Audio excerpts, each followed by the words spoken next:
Hey guys, it's Jay. Thanks for tuning in. As always, just wanted to give you a quick little heads up. We had some audio problems during this episode. Didn't catch it until after, but there were some issues with the soundboard. So you might notice the audio goes from sounding crystal clear to sounding a little kind of tinny and robotic over the course of the episode. It's totally not supposed to happen, but it happened, and it's not part of your podcast app or your audio device. It's on us. We'll get it fixed for next week. Still totally listenable. Doesn't really affect the podcast that much. Just want to give you a heads up. And also, I'm sick. I coughed during this episode. We try and get rid of it, but it's hard because I'm coming off a bad lung and throat infection, kind of thanks to upper respiratory viruses, and it's really hard to not cough during a whole hour. So I'll be feeling better by next week, and the audio will be better by next week. But you know what's not going to get better by next week? This episode, because it's already really great. Me and Alex chop it up about some really terrible movies. You're going to really enjoy it. I really enjoyed recording it. And without further ado, here's episode 25 of Blockbusting. Let me tell you something. Busting makes me feel good.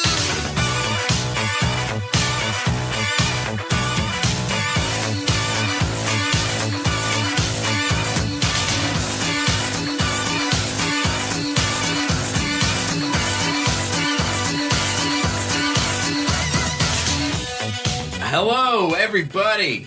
Welcome to another episode of Blockbusting. Yeah. I don't know why you're playing to the camera, Alex. We're going to do this just for audio. Hey, there we go. This is Blockbusting, the podcast where we love to hate movies. My name is Jay Light. I'm your host. Today, I am joined by Alex Duong. What up? Anglicized last name. Mm-hmm. Because it's just easier. Because we white folks, we can't say it right. It's all right. That's why I'm here. I'm here as your Asian friend to help you. I appreciate that, Alex. This is why you're such a good Asian friend. I try to be. For the culture. Thank you. Culture. For the culture. Hashtag for the culture. Hey. Alex, let's just dive right into it. Let's talk about some movies. I am excited to hear your take on the box office this week.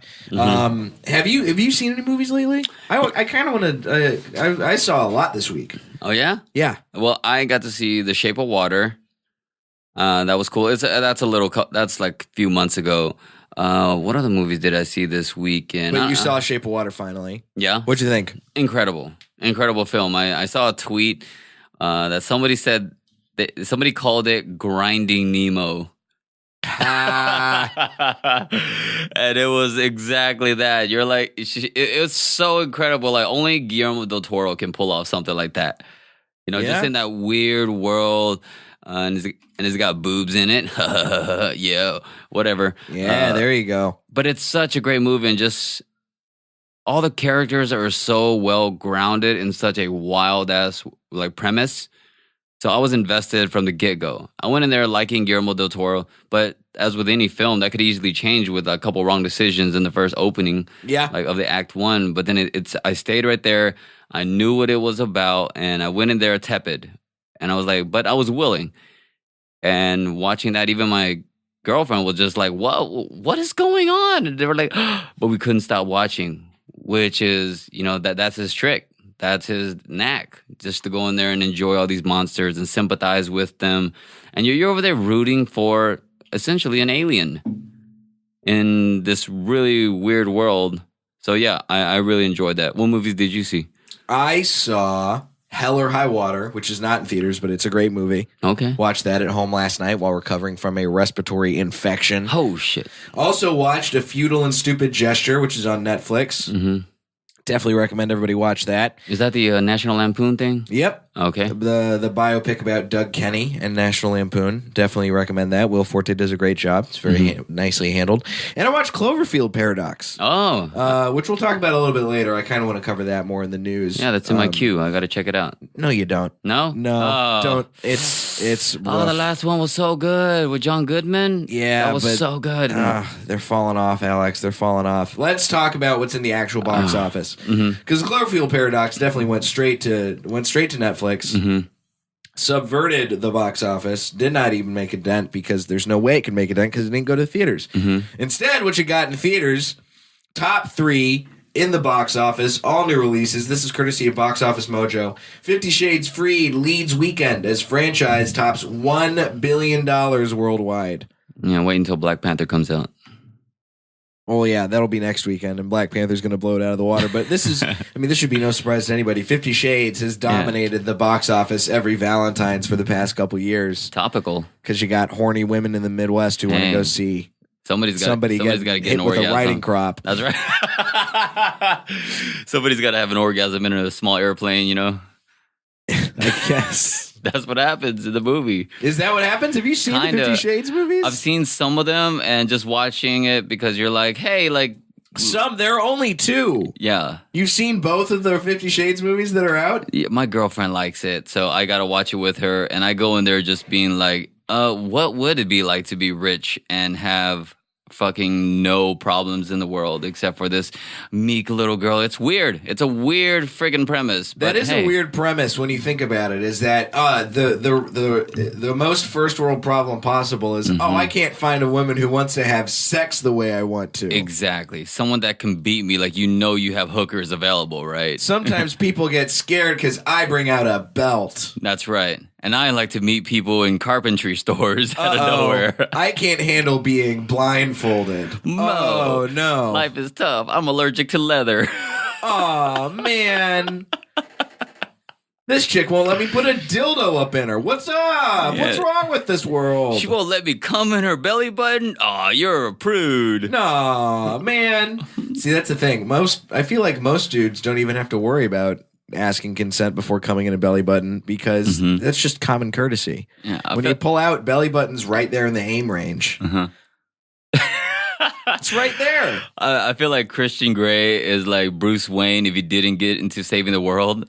Christian Grey is like Bruce Wayne if his parents just coddled him and sent him to private schools instead of getting killed in an alley. Yeah, like they didn't get killed in the alley. Exactly that. And he was just like, man, how can I really rebel? Yeah, Bruce Wayne turned all of his weird fetishes into kind of a healthy sense by becoming a vigilante. Yeah. And fucking evil supervillain women. And Christian Grey is just like the most boring white man alive. He's like, I can't find a woman to have sex with me on my private jet. Oh no. Man, yacht porn is fucking just a minimalized area of porn. Oh, I can't get anybody to have sex with. I can't get anyone to give me a blowjob on the prow of my schooner. Oh no. Where's the action? God. Whose cum is my maid gonna clean up? Besides just mine. Oh no. Number 2 at the box office is Peter Rabbit. I can't say dramatic, but it's like the mischievous reimagining of the classic Beatrix Potter story. Sure. $25 million at the box office. Hey, you gotta do it for the kids, you know? I get it. Yes. It's just like, who are these movies being made for now? I don't know. How deep down in the trenches are they going to get in? Because nobody can come up with an original fucking idea anymore. Do you have nothing to do with your kids this weekend? Let's look. Look at the goddamn box office right now. The top 10 none of them are original screenplays except The Shape of Water. And maybe Den of Thieves. Is Den of Thieves an original screenplay or is that based on something? I'm not sure. Let's look. I'm looking it up right now. It's funny. I feel like the success of 50 Shades is just all the women that don't believe in the whole Me Too movement. They're like, hey, you guys are like, we'll show you that we still like to fuck. Yeah. And if you have enough kids with us, we're going to take them to go see Peter Rabbit. Yeah. Yeah, Den of Thieves and Shape of Water are the only 2 purely original properties. Den of Thieves looks great. I'm going to go see it. I heard good things. I like heist movies. It's clinging. It's number 10 at the box office. All right. Number 3 at the box office, The 1517 to Paris. A little Clint Eastwood action. Just over $12.5 million. Clint Eastwood directing non-actors. It's a gambit that seems to have not paid off super well. It'll probably get its budget back. It made a $30 million movie. It's in wide release. It's getting not super great reviews. I think it all started when he screamed at a chair. Yeah. Oh man. Then he started making the most overtly political movies possible. And doesn't he have like a way of directing where he just has everyone do one take? You know, like 2 takes maximum. Like, if you ain't got it in 2 takes, then you ain't got it at all. How do you think that works? How do you think that works with first-time actors? Not great. No. As probably evidenced by the bad reviews that the 1517 to Paris is getting. Way to really give back. You're taking jobs away from actual talented people and giving them to people that are only inspirations. Like, chill out. Excuse me, they are heroes. Oh, Alex. they're heroes. Okay. How dare you? Excuse me. I'm going to wag my finger at heroes. you. Angrily. Yeah, that finger is just really making me believe your point. See, that's the thing. If he's going to do this, but not cast, like, look, he made Sully, what, last year or 2 years ago? Mhm. I think it was 2 years ago. If he can make Sully and not have the actual Sully Yeah. be Sully in the Surprise. movie Sully. Uh-huh. How many times can I say Sully on this podcast? A lot more than I was expecting to. You can do it one more time. But if he can have Tom Jones, if he can have, it's not unusual to crash a plane into a river. If he can have Life is Tom like a box of Hanks chocolates. play Sully in the goddamn movie, why doesn't he have Sully play him? You should have had Sully come in and play the soldier from 15 to 17 to Paris. Yeah. Oh man, if Tom Jones needs to be in more movies. I've decided it.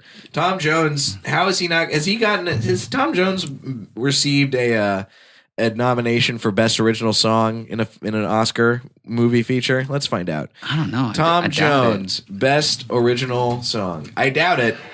When's the last time you heard Tom Jones in a movie? Man, I don't know. It came up. He has received a Grammy Award, an MTV Video Music Award. He's been knighted by the goddamn Queen. Really? Yeah, he was knighted in 1999. In 1999, he received an Order of the British Empire, and then he was knighted in 2006. So we got to start this whole podcast over and say, Sir Tom Jones.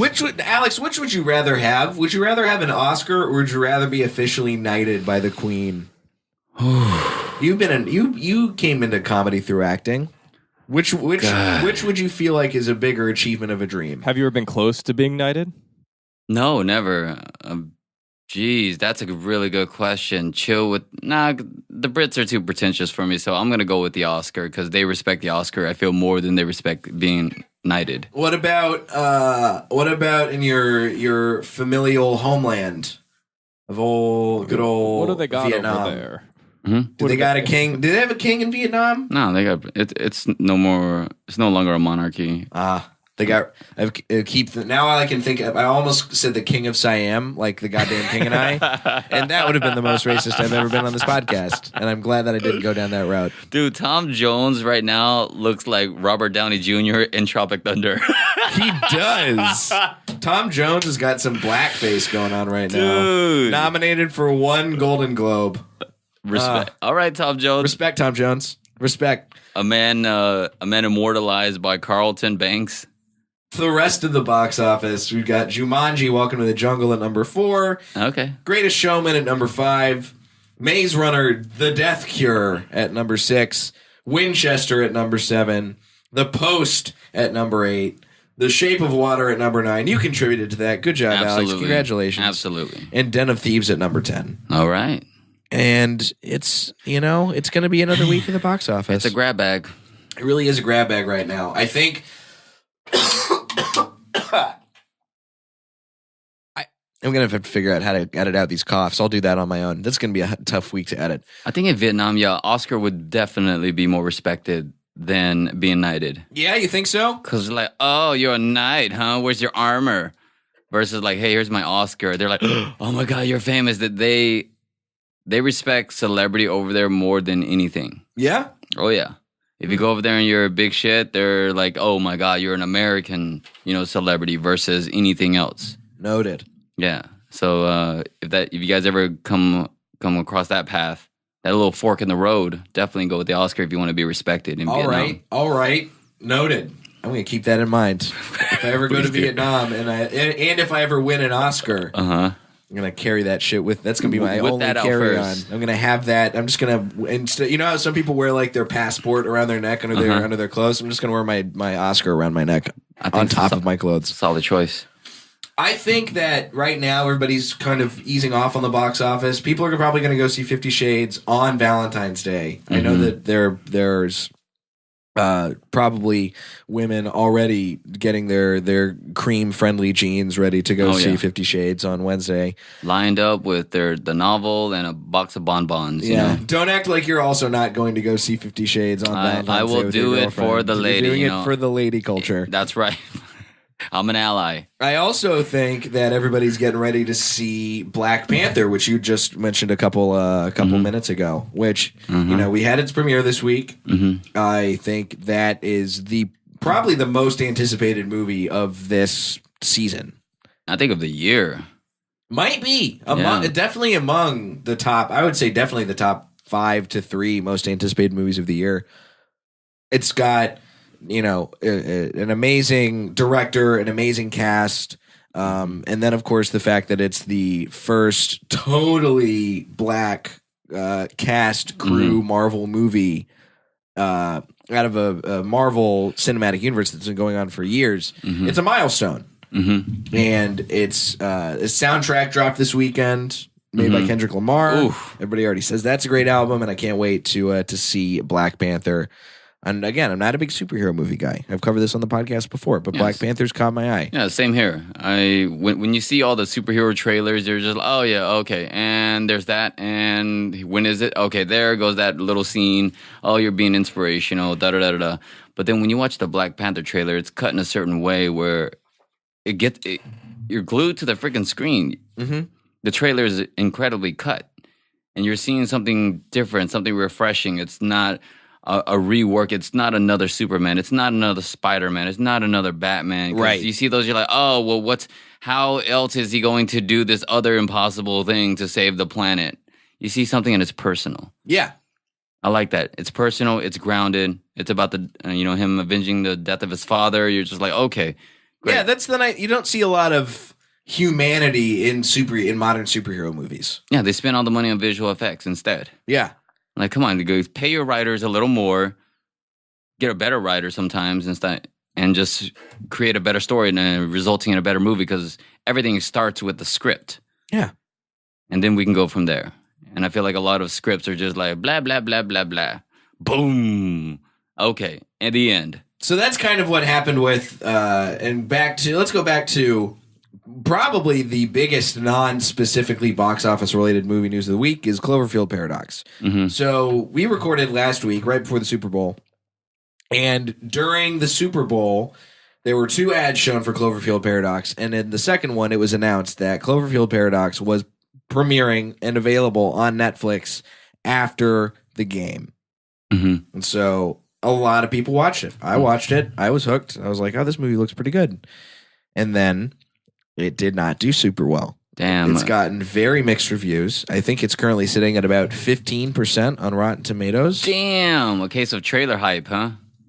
Well, look, a movie, if it has a bad trailer, oh God, it's just like, and it's right after the Super Bowl. Can you imagine how much Netflix spent on that spot? Jeez. Yeah, a movie should not have a bad trailer. This movie's trailer, very good. Makes it look scary, makes it look entertaining. And the problem is, I think that Cloverfield Paradox has become a victim of its own hype. Because it's not an outright awful movie. I've seen far worse movies. The movie we're going to talk about today is certainly worse than Cloverfield Paradox, in my mind. But it's not great.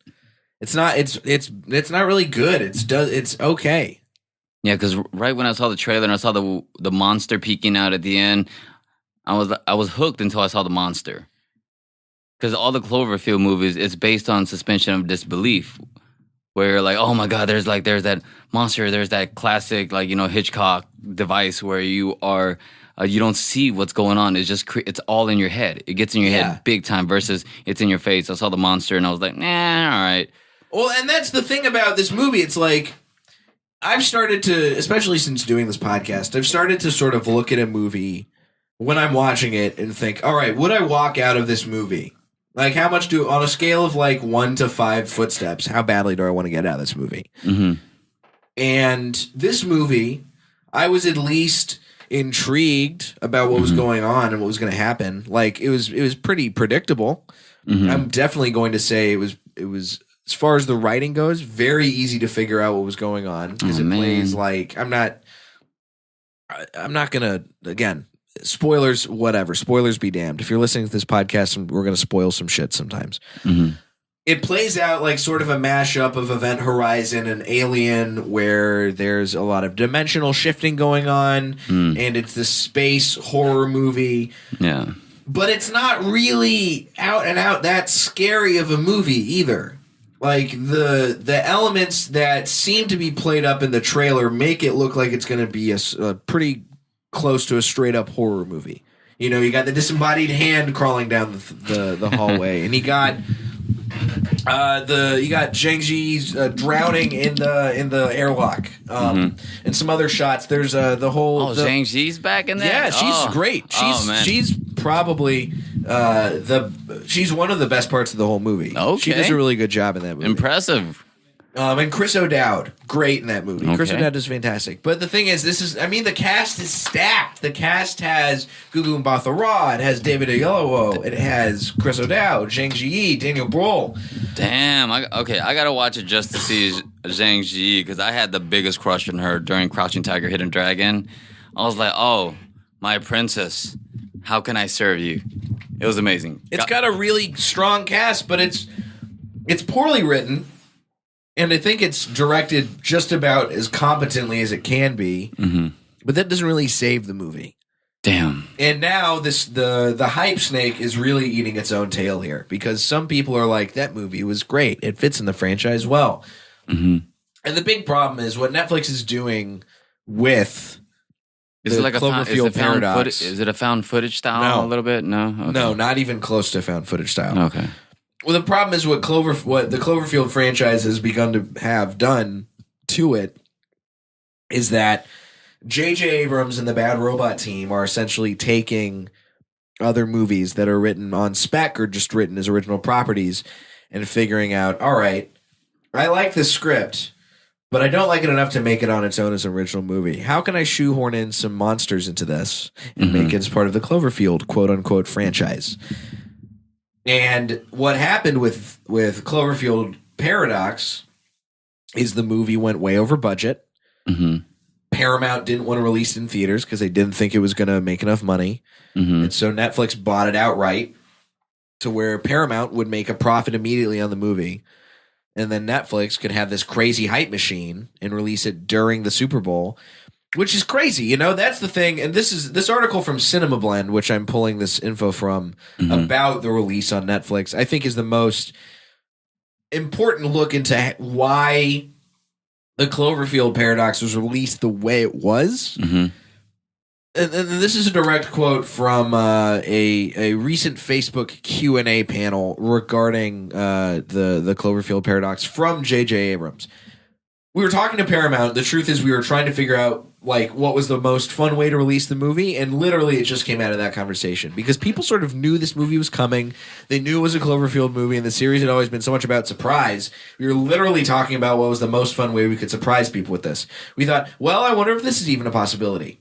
We went and had a meeting with Netflix, and it was this totally weird, creepy, top-secret meeting about what if this could happen, and they were so great at Netflix.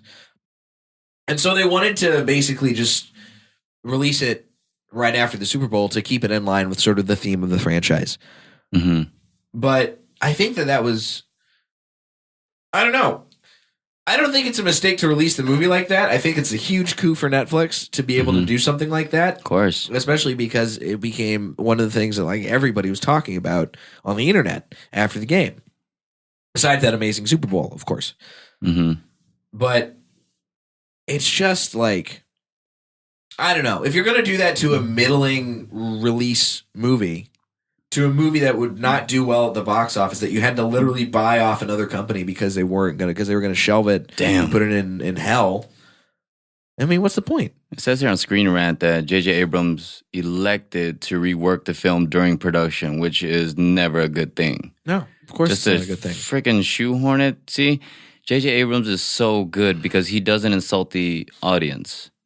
He doesn't underplay certain like tools, and for him to do this to try to like anticipate what they would like for the ongoing Cloverfield thing, like look what he redid with Star Trek. He reworked everything and revived the entire franchise. Did his own damn thing. Yeah, tells different stories. But that's the thing. That makes sense because it's in the context of a franchise. He did the same thing for Star Wars. It's in the context of a big franchise that has already been established. Cloverfield is a completely different animal because he's doing it differently. He's trying to reverse engineer it, which I think is the wrong approach.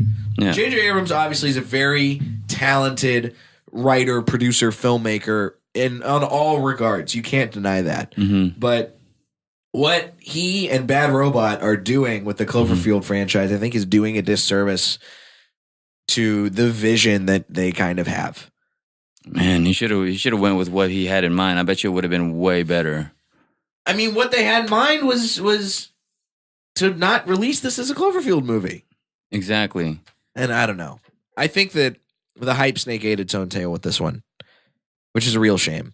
And now, because the thing's like not even that many people are invested in the whole Cloverfield world, so he could have redone it and turned it into something completely different. yeah, it's not like 10 Cloverfield Lane had people camping outside dressed in monster costumes to try and get in to see the movie. No, but I remember the whole marketing scheme in the first one, and we were all kind of wondering what it was. Yeah. And that's I remember that too. Wasn't he a producer on the first one too? Yeah, his company produced Right. his company's produced the whole Right. franchise. That's right. Bad Robot's been producing the whole franchise. I remember when the first Cloverfield came out in theaters, and they didn't even have the trailers for it. Didn't even have the fucking title of the movie. No, you're like, what the fuck is Cloverfield? Because it looks like it's just a found footage movie of like people at a party, and then all of a sudden you see the head of the Statue of Liberty in the streets, and then the date of the release of the movie. See, like that's exciting. Is it an earthquake movie? A weather movie? I don't know. And that's what pulls you in to go see it. Yeah. Kind of like Paranormal Activity. You just see one little movement towards the end of that first trailer ever, and you're like, I got to go see what the hell is going on there. Yeah, and then you go see Paranormal Activity, and then you're like, man, this is kind of garbage. I kind of enjoyed it. I kind of enjoyed it the same way I enjoyed a YouTube vlog, though. You know, you go on the vlogs and you're just like, oh, yeah, they're chilling and hanging out. It's kind of Dude, entrancing, but then... Paranormal Activity would have worked so well if it was just a YouTube vlog. If Paranormal Activity was just a vlog, I would have totally been on board with it. I would have been like, okay, yeah. But you're sitting in a movie theater, so you're I pissed. had to sit and wait in a goddamn movie theater for an hour and a half, and all of a sudden it's like, she's been a demon the whole time. Oh no, she's possessed. It was so real though. It lured you in, and it took you that long. Oren Paley did something just real amazing with that, where he pulled you in all the way. But I think that would have made it even creepier on YouTube, like sitting at home wondering if it was real or not. Yeah. Yes, yes, I agree. So you don't feel so creepy in the movie theater with all these other people. You're That's like, hey, the thing in the movie we're all theater. watching I this was cuck just porn, like, right? I was like, this seems like, I don't know. Again, it's one of the problems that like it's such a weird, dumb thing to complain about. But marketing is so important to getting people into movie theaters, and people, I don't understand. Like, I remember I saw Paranormal Activity, and I felt tricked afterwards because I was like, that was the movie? Yeah. That was it? Yeah, and you're pissed off. So then you go see the next one. No, I didn't see any more after that. You did? No. I tuned into it. Why? I don't know. I just like being scared. I like the device they're going with. If you like being scared, go watch You're Next. You're next. Go watch. There's so many other better scary movies out there. It's a whole different thing, though. Go watch It Follows. Go watch The Babadook. I think the Paranormal Activities were great, though, just because of like what they're going with. I like the whole vision of what they're doing over there. At what's his production company called? Bloomhouse. Bullshit vlog production. Yes. Bullshit. Right there. What, Jason Blum? Yeah. Blumhouse. That was a $15,000 budget. Yeah. Made hundreds of millions. It's insane. And It's the most profitable movie of all time. And what they've created since then, it's been amazing. It just lures you in. It's grounded. You're invested. You're invested because it sets it off. That is not how I would describe my experience watching Paranormal Activity. Man, if we ever do a Turn the Tables episode, we'll definitely talk about Paranormal Activity. You and I, we'll get there. Right. Let's talk about. I do want to cover one last little bit of movie news that I saw, and it was hilarious to me. It's really relevant because it's in the movies right now. It's number 2 at the box office. This coming to us courtesy of IndieWire. Peter Rabbit criticized for quote unquote allergy bullying. Oh my God. Advocates for people living with food allergies are calling on Sony to apologize. Oh, I'm surprised they're not allergic to blogs. Listen to this. Peter Rabbit hasn't exactly endeared itself to critics, with the newest take on Beatrix Potter's beloved children's book garnering mixed reviews. One other group that isn't a fan of the film, food allergy organizations, which are taking issues with its allergy bullying. There's organizations for food allergies. Apparently, It's called FAIR, food allergy, whatever. Global Anaphylaxis Awareness and Inclusivity, an Australian organization, and the Kids with Food Allergies Foundation. The scene in question reportedly involves Peter and his cohort attacking the villain played by Domhnall Gleeson with blackberries. They do so knowing that he's allergic to berries and is forced to inject his EpiPen into his leg. Hilarious. That sparked some debate, sparked some anger. It mocks the seriousness. This is from the Australians. I was going to try and do an Australian accent, but I just realized I'm sick and I can't do the Australian. It mocks the seriousness of allergic disease and is heartbreakingly disrespectful to the families of those that lost loved ones to anaphylaxis. You that's know what they else say. is offensive? You taking out all the natives in your country and taking all their land and just damn near committing a genocide. Let's give them a blog and see how you feel about that one. Oi. You want to outsuffer people? Let's do this. Oh, don't throw that shrimp on the barbie. I got a seafood allergy. I can't quite foster it down my. I break out in hives. Yeah, my ancestors were convicts. My throat gets all swollen.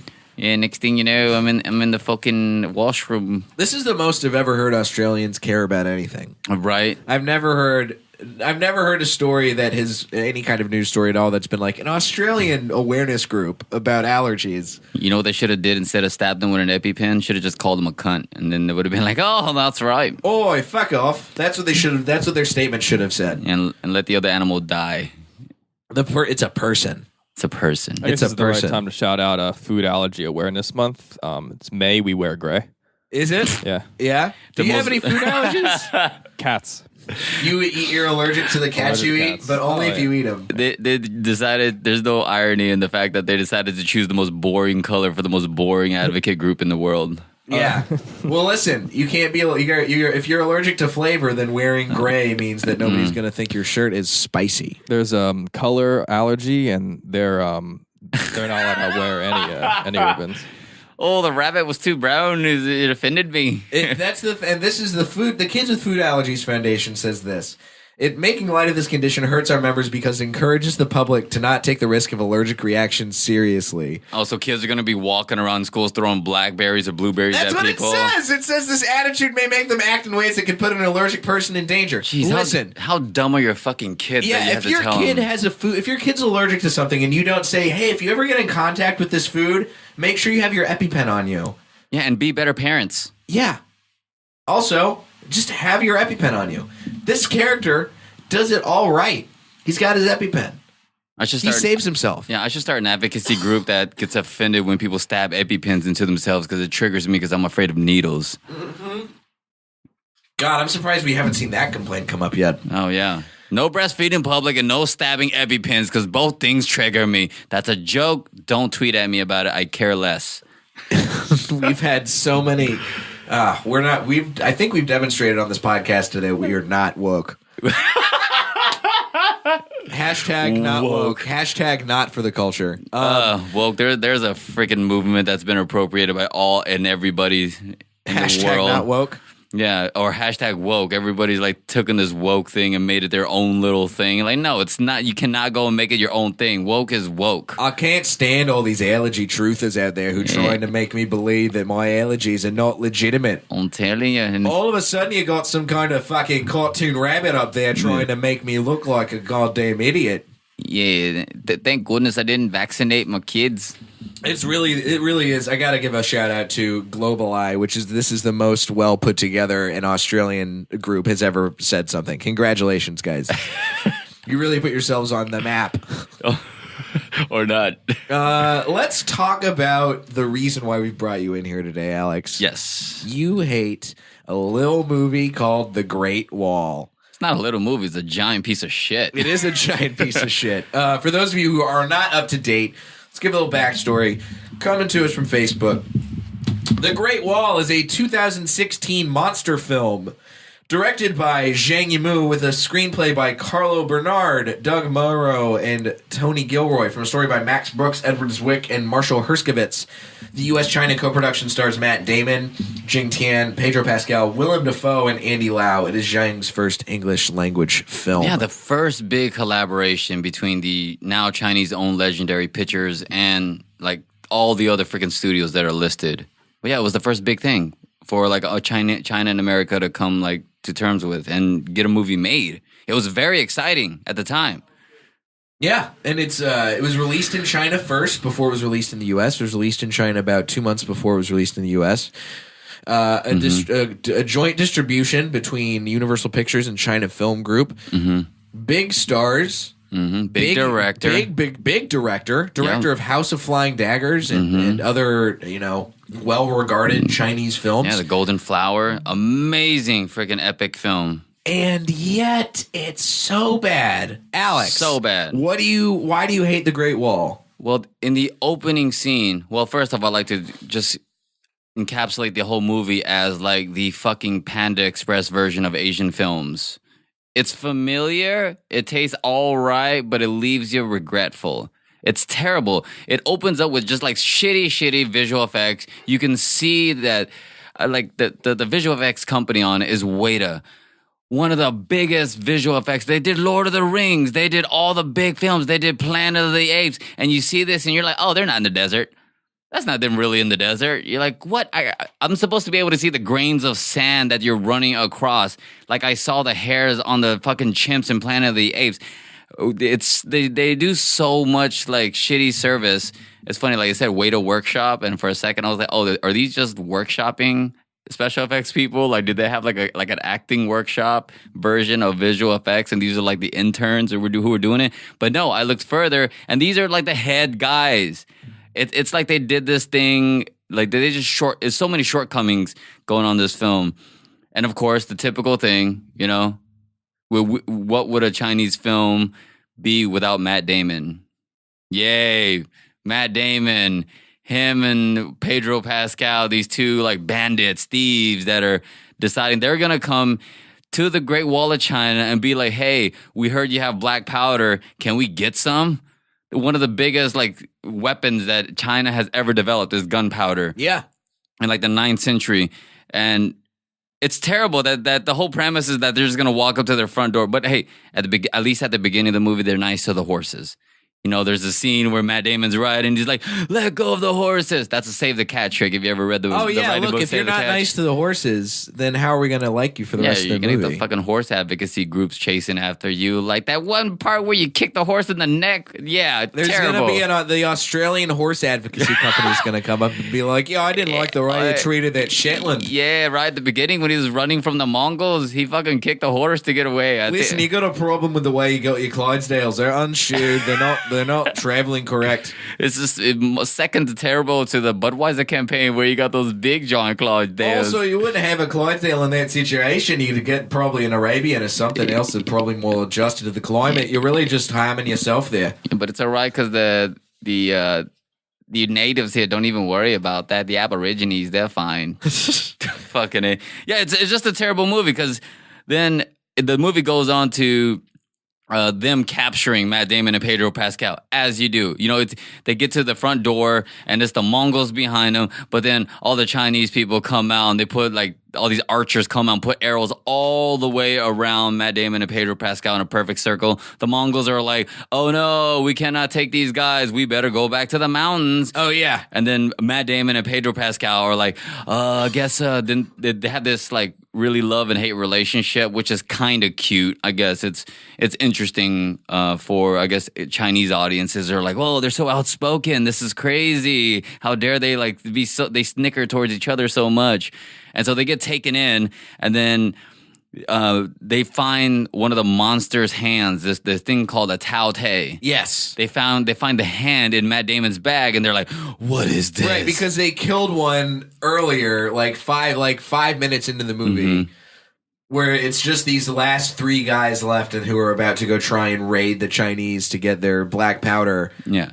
And then all of a sudden it's like, oh, wait a minute. They ate an entire horse. And Yeah. also all these other people. Well, let's Yeah. cut its hand off. Yep, exactly. Well, I'm gonna in the middle of the night, I'm just gonna swing my blade blindly and be able to cut off his arm and not get eaten by this humongous, gross-looking fucking thing with like Yeah. a billion teeth. A That was billion terrible. teeth. So they spare their lives because they're like, oh, yo, like this white dude is so good at like killing an animal.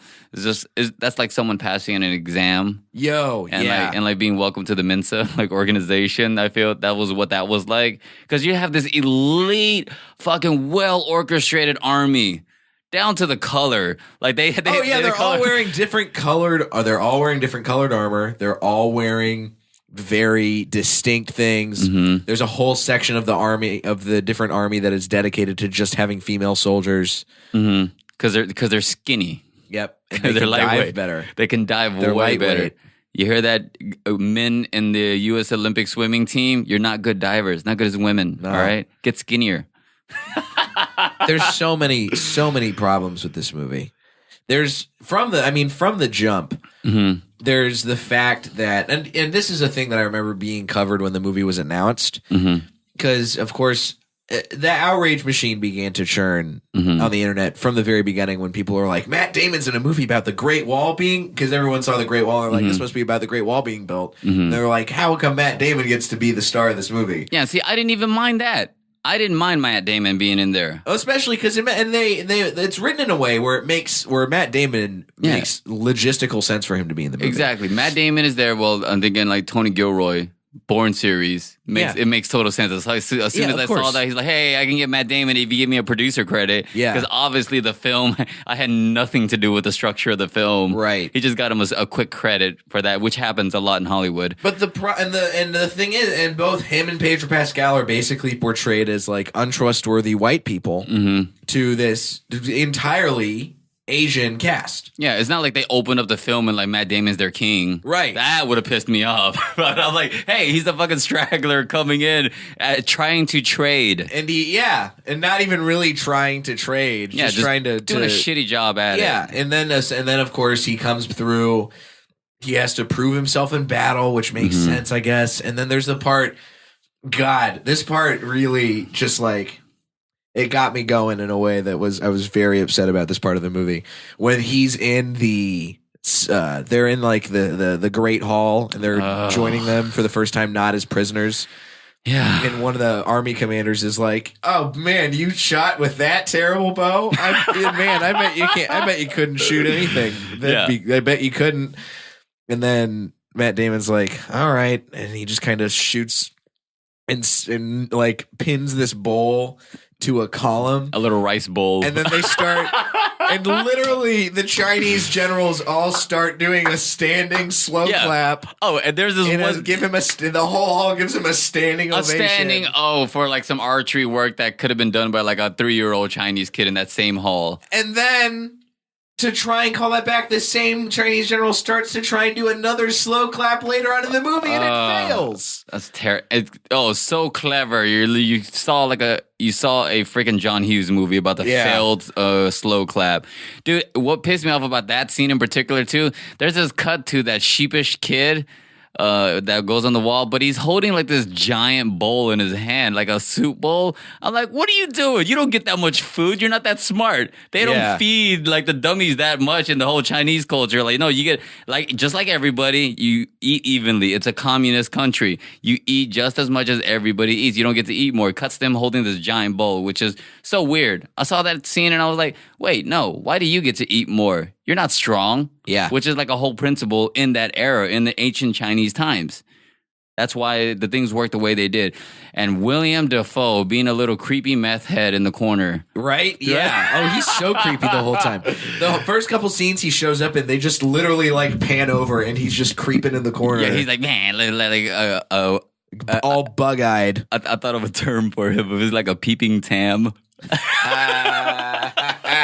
He's just like an expat who can't find his passport. Just sitting there, just like, oh, they won't let me go. It's just I came here for black powder just like you 25 years ago, and I couldn't get out. I couldn't get out. Oh no. I think that.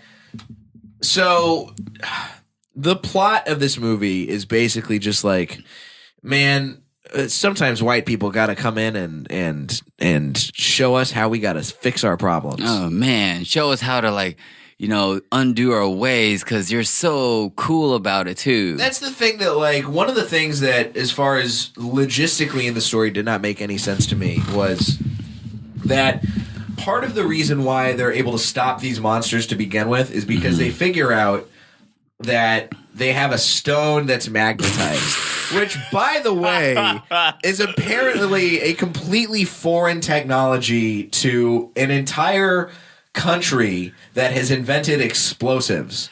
Yeah. They're like, what the fuck is a magnet? Yeah, they're like this They're literally weird... like an ICP. The fucking magnets, how do they work? They don't know how a compass. They've surely have invented compasses in their country. In China, that this is like totally egregious to me, because then they're like, well, 60 years ago, the last time we had to fight the Tao Te, there was one soldier who stopped it, who was able to kill one, and he had a stone that was a magnet. Huh.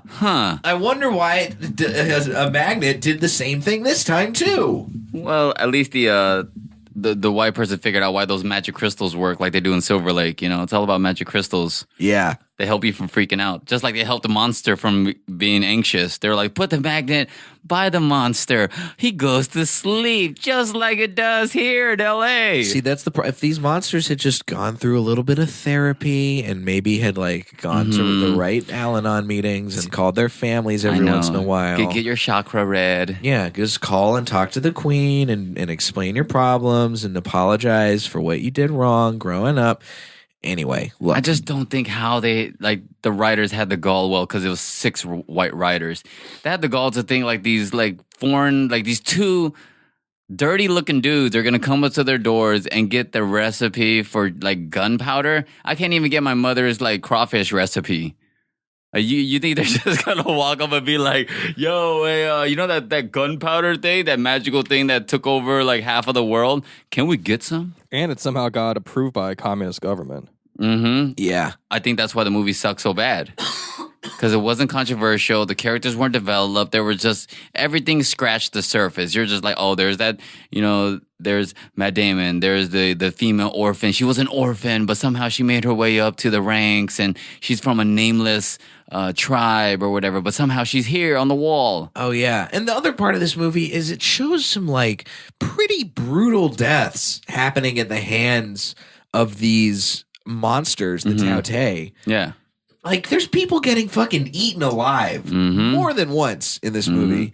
And then all of a sudden, when it gets to, like, the main general dying, he gets scratched? Yeah. And then all of a sudden, they're like, he's dead. Yep. And then they have these whole long these funeral scenes where they're doing all of this. I'm assuming traditional Chinese like military funerary kind of rites, where they're like beating war drums and singing songs and lighting and doing the lanterns. But it's like, do we need to have a whole 10 minutes of this movie dedicated that to pissed me off so this guy's bad funeral? Because I noted that scene because it was 42 minutes in, and I was like, what? One of the great generals died from a weak-ass random Tao Te just in the middle of the night. No glorious death scene. How dare you not let this man die in glorious fashion? Yeah. It's just like they're like, oh, we must fight for in his memory. So anticlimactic. Like, what, your entire country wasn't enough? You have to have this one guy die right here? He didn't even have any backstory. He was just around. He's like an ornamental character. And they're like, oh, okay, well, he died. You know what, guys? He would have wanted us to fight for him. The idiot soldier boy who gets demoted and moved to the kitchen gets a more honorable death than that guy does. Yeah, and then he at least dies while he's defending the rest of the party as they're getting attacked by the Tao Te. Because the animal's already dead, but it just lands on him and kills him, which is like, what? Yeah. What? You didn't fight the animal bare-fisted and punch it in the eye a couple times? He killed him, and then the animal just landed on him, and his teeth were like, sorry about that. It's accidentally in my jugular. I'm dead. Whoops. Oh, whoops. Yeah. And then that clumsy kid pissed me off so bad because he didn't even have, like, they wouldn't let you on the wall. They would not let you on the wall if you're that big of a klutz. We don't need all hands on deck for this one.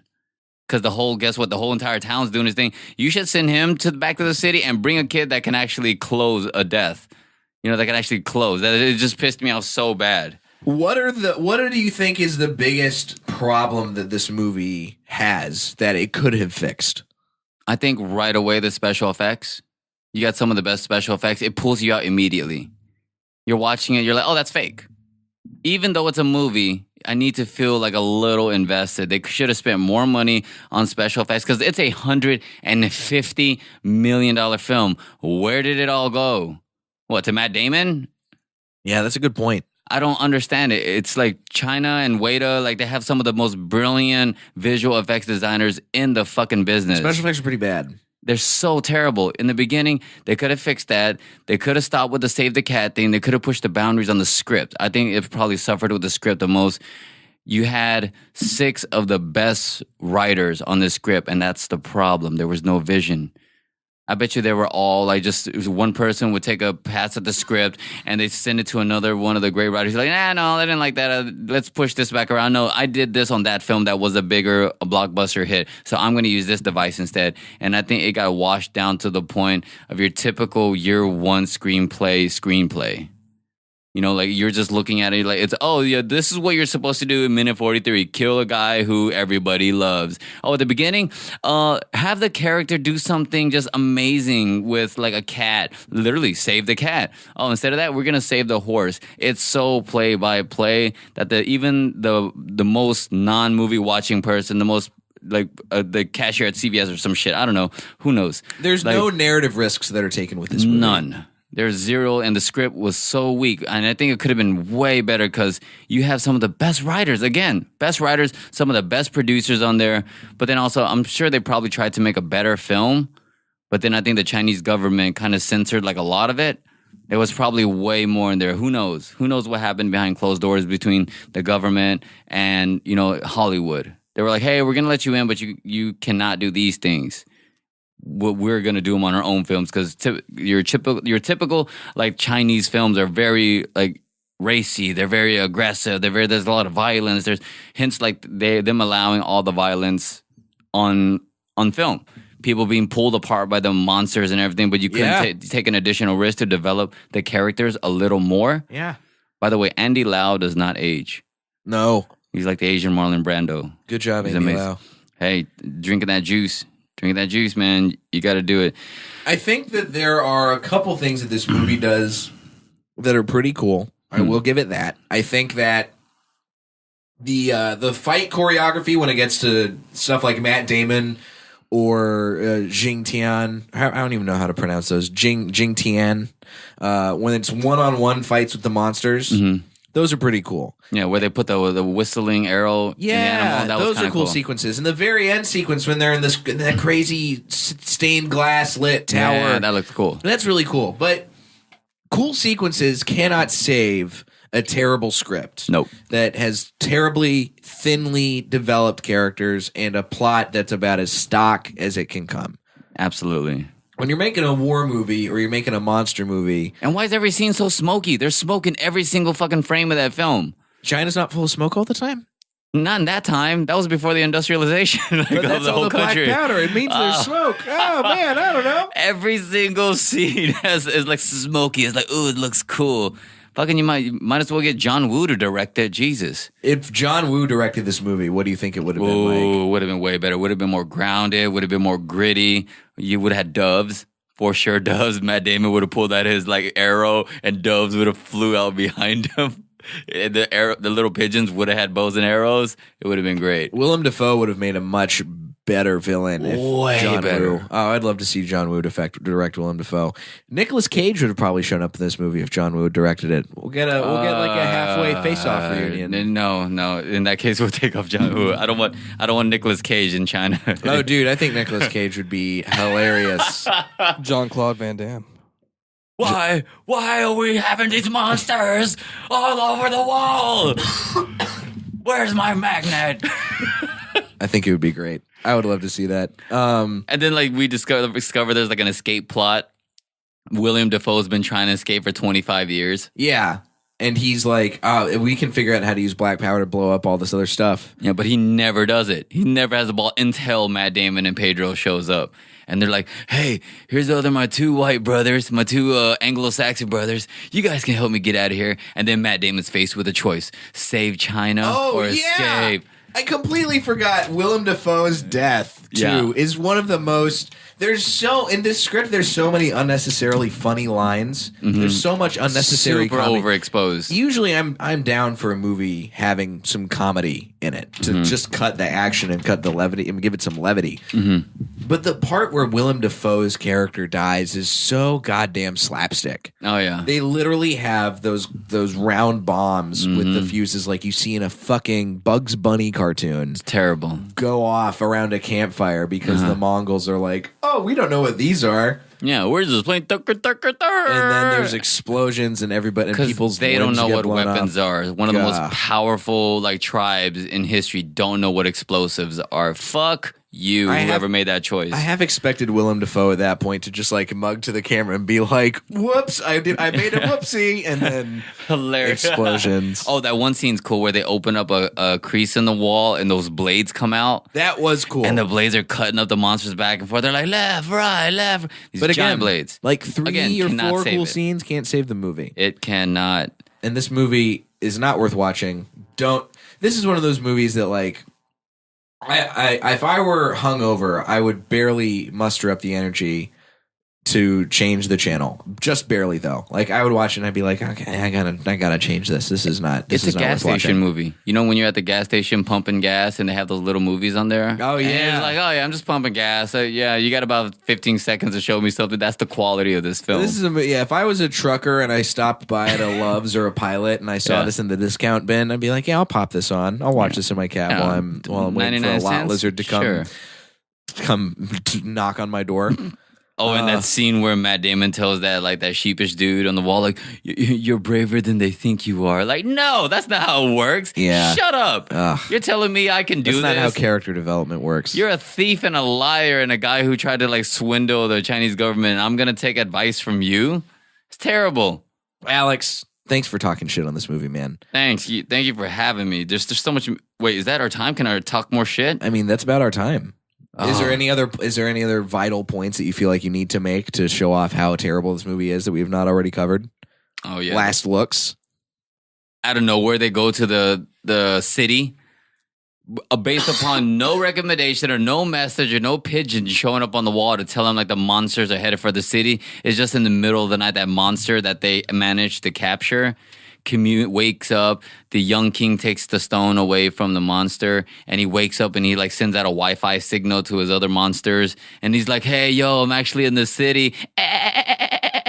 They all turn immediately and head towards the city and somehow they find out immediately and they come to the city and everybody saves everybody. And there was one more point that I was trying to make.